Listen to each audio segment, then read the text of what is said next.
In this video, I'm going to show you how you can find your search history on Google app. If this video helps, please like and subscribe.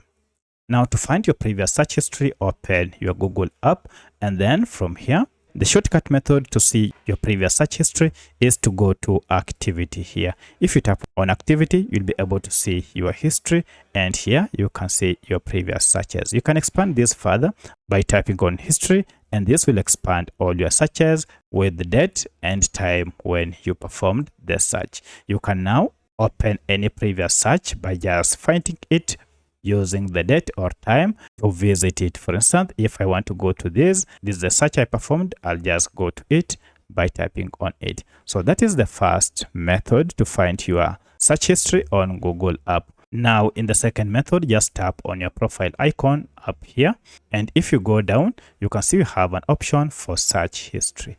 If you tap on it, here you will be able to see your search history depending on the day. You can see for today, and if I scroll down, I can see for yesterday. So you can use any of these methods to find your search history. If you have any other question, kindly let me know in the comment section.